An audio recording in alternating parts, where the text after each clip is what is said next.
We're talking about creating balance. There are so many people that find it super challenging to create balance in their lives. In fact, I've heard firsthand that some say there's no such thing as balance, especially work-life balance. To me, that's crazy. I totally disagree with that. I believe that in order for you to be happy and successful, you require balance, and it can only be found if you truly, really want it. The thing to understand about creating balance is though that in order to have it, you have to recognize that there are some things that have to change. Some things are going to have to give. You're going to have to make some adjustments in certain places in your life. My life has always been so busy and productive, and there are times when I have so much on the go that I have to plan months in ahead just to come up with a strategy on how I'm going to balance my personal and professional affairs. So I'm going to give you some examples. In the Loop has been going on since 2011, and prior to that I was a full-time student doing pageants, traveling the world, and I can't necessarily say that I had downtime. However, I did have balance for things that were important to me, like my friends, health, wellness, spiritual fulfillment, family, and other things that I desired. When the show started, I was working full-time. My colleagues would see the show in regions that they lived in, especially out of the city and out of the province, and the first question they'd ask me is, Nina, oh my gosh, how do you make time for everything that you do? Well, when you have a television talk show comprised of 13 episodes per season, while reporting for 2 other newscasts and anchoring for other programs and hosting events, the answer is simple. I'm only one person. I cannot be everywhere at once, okay people? I wish I could, but I can't. Don't have that superpower yet. In fact, while we're here vlogging, one of my shows are airing on TV right now. So my shows at the time were pre-recorded. What we'd do is we would take a day to tape about 5 episodes, being half the season. We'd go through hair, makeup, wardrobe changes, guest changes, and we'd have a full crew with food in the studio and nothing but good vibes. The crew would help coordinate the guest arrival and times to escort my guest into the studio and get set up for their interviews with me. We'd shoot for the full day and establish airing dates that would carry us at least 6 months into the calendar year. This method gave me the freedom to host events, travel, spend time with friends, family, philanthropy, work on myself, and enhance my portfolio with other things that I love. So there doesn't have to be this imbalance that everyone speaks of.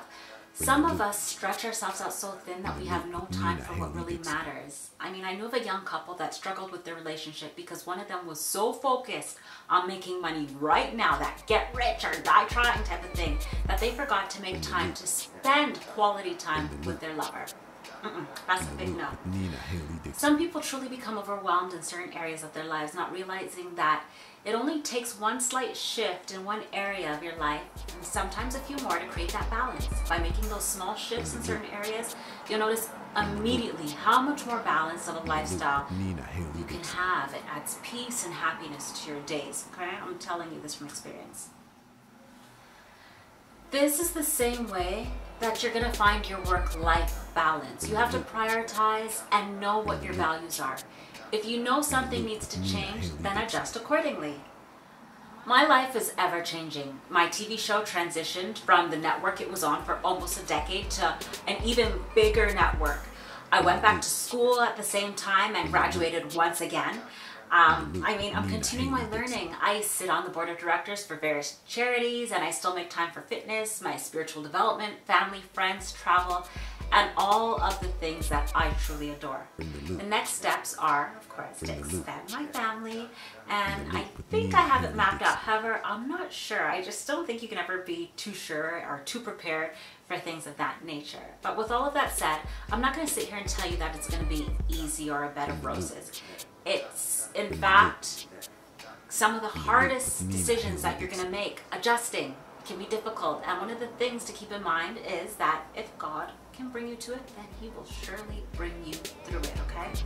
So here are my top 7 tips for creating balance in your life. These are the things that have worked for me. 1. Do not be afraid to say no or I need more time. Remember that you come first.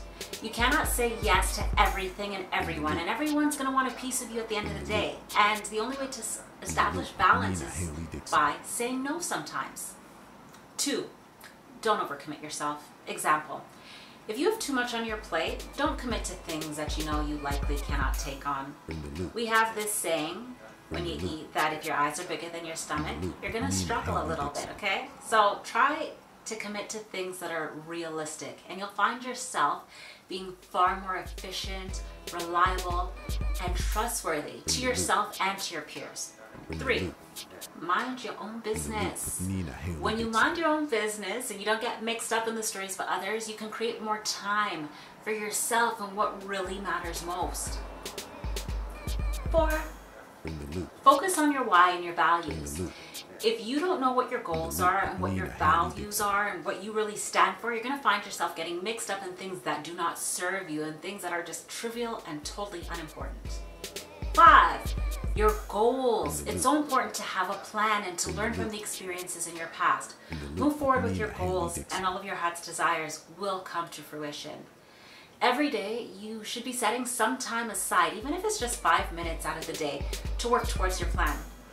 There are some great planners out there that you can use to help motivate you with your goals.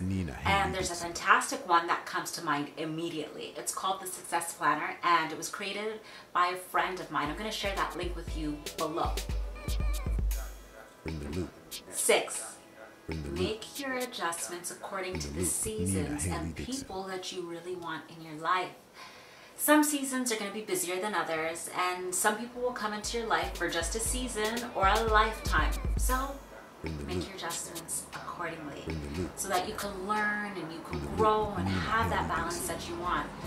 If you know that during the fall season you're heading back to school and you need that extra support in areas, make your adjustments by setting up a system for yourself. Set time to study, set some time to work, and reach out to network for assistance. This is going to give you the time and space that you need to create the balance that you want. 7, all of these above tips apply to love. You can find true balance with no more exhaustion, overexertions, or overcommitment. If you apply and put what we've talked about into practice, guess what? You're going to be able to flow through all of the life's curveballs, and you're going to be able to do it with grace. So remember that action brings clarity. If you fail to plan, you plan to fail. Take some time to figure out what you want and develop a strategy to achieve it. I want to know, how are you taking action to provide clarity in your life? Leave your questions and comments below. Let's keep in the loop. Make sure you subscribe here, tweet at me on Twitter, follow me on Instagram, and most importantly, don't forget to keep in the loop. In the Loop with Nina Haley Dixon.